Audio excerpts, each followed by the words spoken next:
오늘 본문을 시작하면서 예수님께서 태어나신 때의 그 시기와 또 장소에 대해서 말씀하면서 기록하면서 말씀을 시작하고 있습니다. 그 시기 그때는요 1절에 헤롯 왕 때라고 기록하고 있습니다. 이 헤롯 왕은요 에서의 자손인 에돔 사람이었습니다. 그래서 이 헤롯 왕은 로마 원로원의 결정으로 분봉왕으로 세워진 그런 왕이었습니다. 그렇기 때문에 이 헤롯 왕은 유대인이 아니었던 거죠. 다윗의 자손도 아니었죠.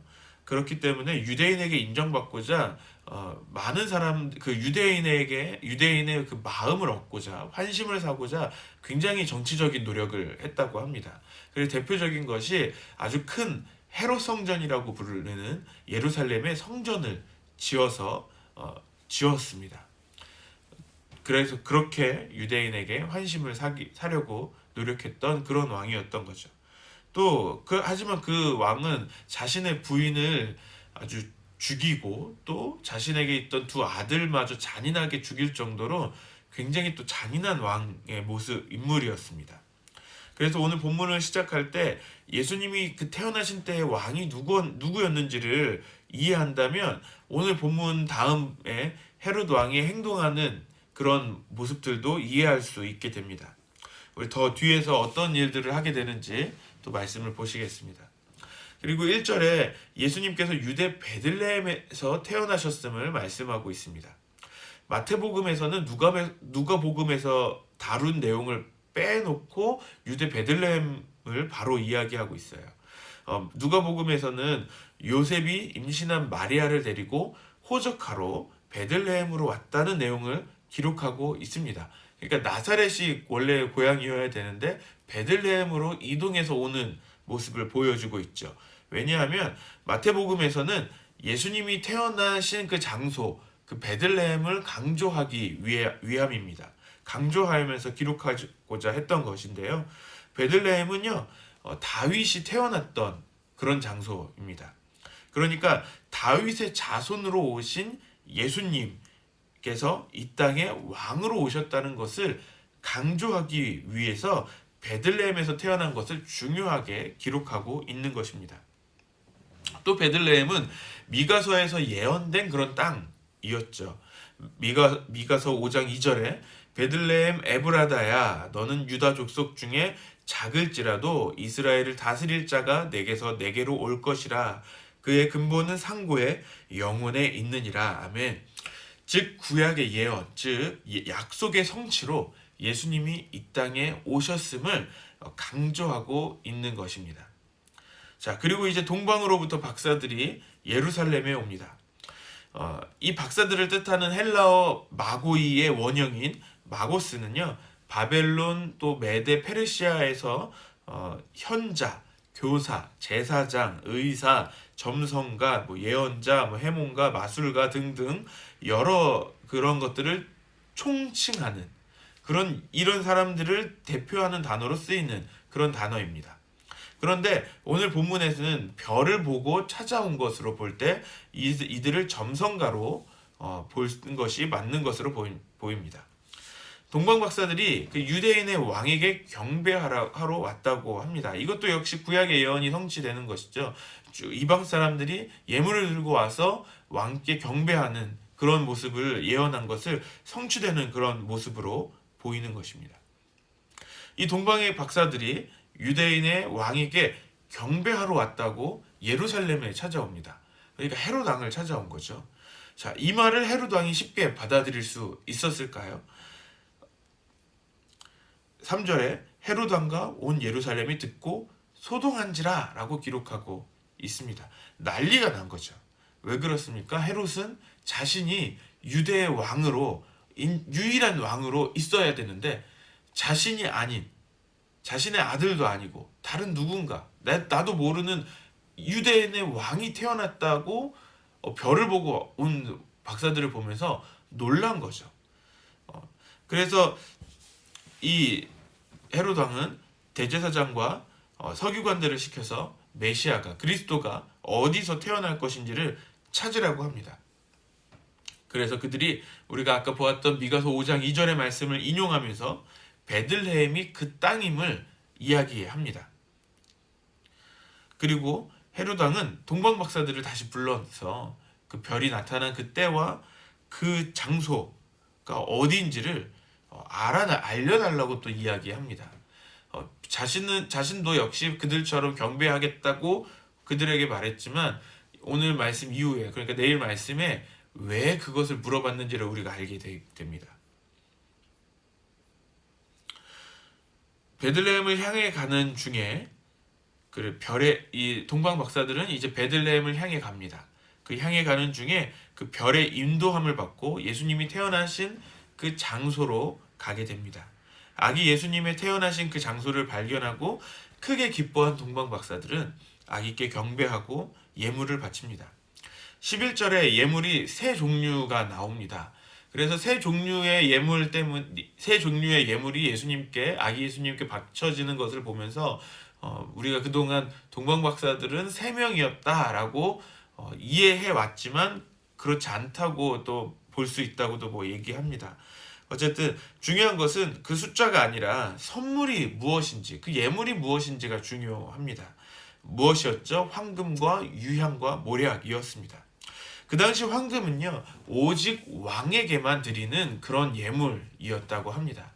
그래서 솔로몬 시대에 굉장히 많은 황금이 있었죠. 왜 그렇습니까? 주변의 여러 나라들이 또 주변에서 솔로몬과 그 지혜를 겨루기 위하여서 많은 사람들이 솔로몬에게 나올 때 황금을 가지고 왔던 것이죠. 그래서 솔로몬 시대에 황금이 굉장히 많았다고 합니다. 그래서 이 황금이 의미하는 것은 무엇이냐면 왕으로 오신 그 예수님을 인정하는 것이죠. 그 예수님이 이 땅에 오신 것은 왕으로 오셨다는 것을 보여주는 것입니다. 또 무엇이 있습니까? 그것은 또 그 다음은 유향입니다. 유향은 신께 드리는 예물이에요. 쉽게 말해서 우리가 향초를 피우잖아요. 제사 때 향초를 피우는 것처럼, 향이죠. 향을 피우는 것처럼 신에게 제사할 때, 신에게 경배할 때 역시 유향을 피웠던 것입니다. 그러면 이 유향이 예수님께 바쳐졌다는 것은 신이시라는 것을 인정하는 거예요. 예수님의 신성을 인정하는 거죠. 그리고 마지막으로 모략을 드립니다. 이 모략은요, 그 인간의 제사를 준비하는, 인간의 그 죽음을 예비하는 것입니다. 그렇다면 이 모략이 의미하는 것은 인간으로 이 땅에 오신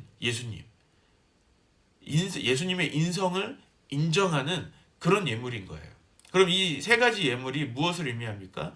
왕이신 하나님의 인간의 몸으로 이 땅에 오셨음을 인정하고 보여주는 그런 세 가지의 예물인 것입니다.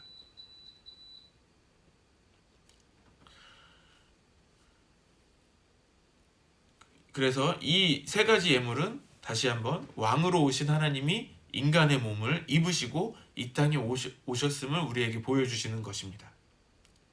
그래서 이 아기 예수께 경배하고 돌아가는 그들에게 하나님께서 꿈으로 말씀하십니다. 헤롯에게 돌아가지 말라고 말씀하십니다. 그리고 그들은 헤롯을 피해서 다른 길로 자신의 고국으로 돌아갔다고 기록하고 있습니다. 하나님의 완전한 보호하심이 있음을 우리가 볼 수 있는 내용이죠.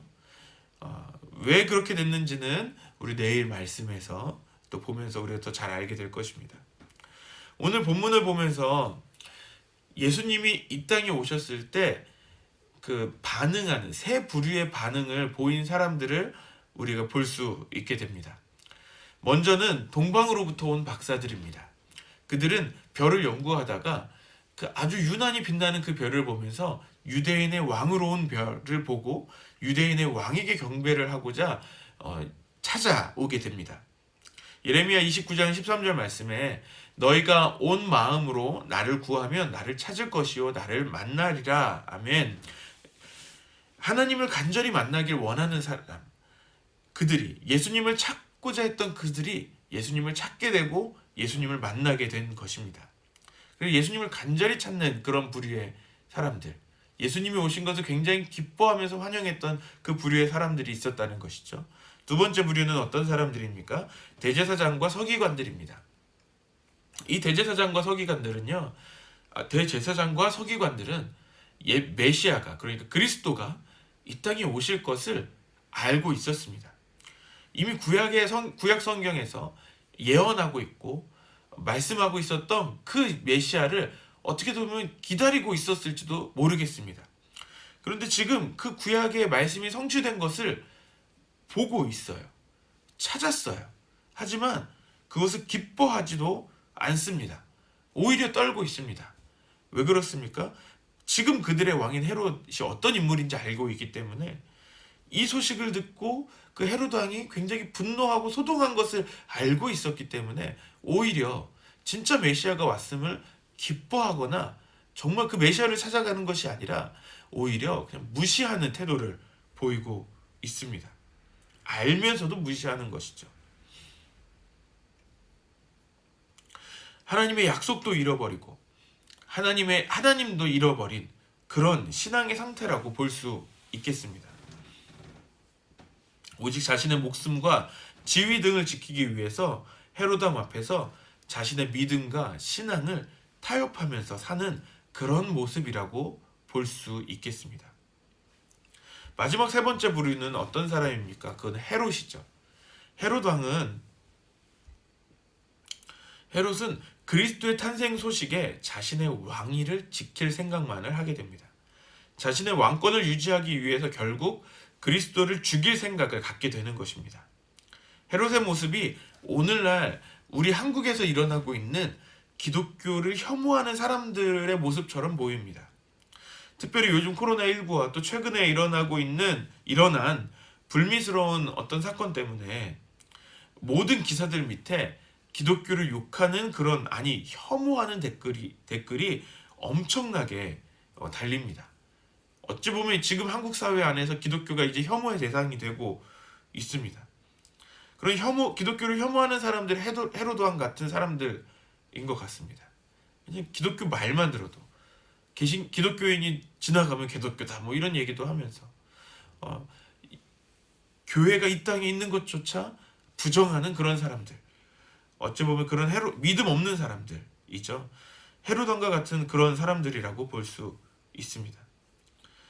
예수님이 태어나셨을 때 그때 볼 수 있었던 특별히 오늘 말씀에서 보여주셨던 그 세 부류의 사람들의 신앙의 모습을 보면서 나의 신앙의 모습은 어떤 모습인지를 좀 생각해 보면 좋겠습니다. 우리 중에는 헤롯 왕과 같은 그런 사람은 없을 것이라고 당연히 믿습니다. 바라기는 동방 박사들이 간절히 예수님을 만나기 위해 그 먼 길을 걸어서 찾아온 것과 같이 우리 사랑하는 안성열린교회 성도들 모두 주님을 만나기를 간절히 원하고 간절히 찾는 그런 마음이 있기를 바랍니다. 그래서 예레미야 29장 13절의 말씀처럼 우리가 주님을 찾게 되고 만나게 되는 그런 하루가 되기를 소망합니다. 그래서 예수님과 더 깊은 교제 나누는, 예수님의 그 예수님을 항상 기뻐하는, 우리의 인생에 찾아오신 그 예수님을 기뻐하며 또 그 예수님을 만나기를 간절히 바라면서 그 예수님을 만나게 되는 우리 사랑하는 안성열린교회 모든 성도님들이 되시기를 바랍니다. 아멘. 우리 이 시간에 같이 기도하시겠습니다.